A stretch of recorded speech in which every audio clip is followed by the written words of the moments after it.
দেশে জ্বালানি সংকট মোকাবেলায় সরকার বিভিন্ন ধরনের সিদ্ধান্ত গ্রহণ করেছে, যার মধ্যে অন্যতম সন্ধ্যা ৬টার পর থেকে সব ধরনের মার্কেট কিংবা দোকান বন্ধ রাখার সিদ্ধান্ত, এবং সেটি কার্যকর হওয়ার কথা ছিল আজ ৩ এপ্রিল শুক্রবার থেকে। তবে সেই কার্যকারিতার চিত্র আমরা কক্সবাজারে দেখছি না। আমরা যেখানে রয়েছে এটা হচ্ছে কক্সবাজার শহরের পানবাজার সড়ক। এখানে বড় বড় শপিং মল এবং বিভিন্ন দোকানপাট রয়েছে। আজকে ৭ তারিখ ছুটির দিন শুক্রবারে, এবং শুক্রবার প্রতিবারের মতোই এখানে প্রতিদিনের মতো অর্থাৎ প্রতি শুক্রবারের মতোই এখানে বড় বড় শপিং মলগুলো বন্ধ থাকে।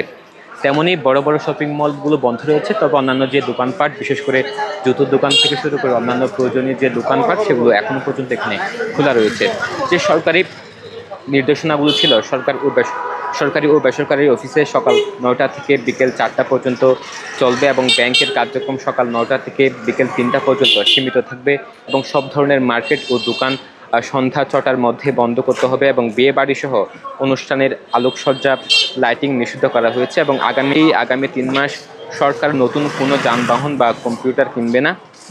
একই সাথে জ্বালানি সংকট মোকাবিলায় কাজাখস্তান থেকে তেল আমদানির সিদ্ধান্ত নেওয়া হয়েছে, এবং শিক্ষা প্রতিষ্ঠানের সংক্রান্ত সিদ্ধান্ত রবিবার জানানো হবে বলে একটি সিদ্ধান্ত আছে।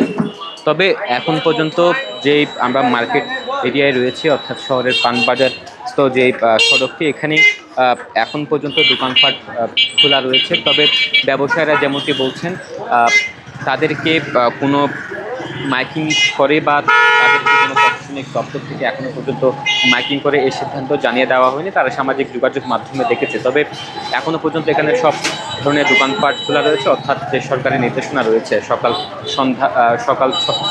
থেকে সন্ধ্যা ৬টার মধ্যেই যে মার্কেট সহ অন্যান্য যে প্রতিষ্ঠানগুলো খোলা থাকবে, এবং সন্ধ্যার পর থেকেই মূলত মার্কেটগুলো বন্ধ থাকবে। এই সিদ্ধান্ত এখন পর্যন্ত কক্সবাজারে কার্যকর হচ্ছে না।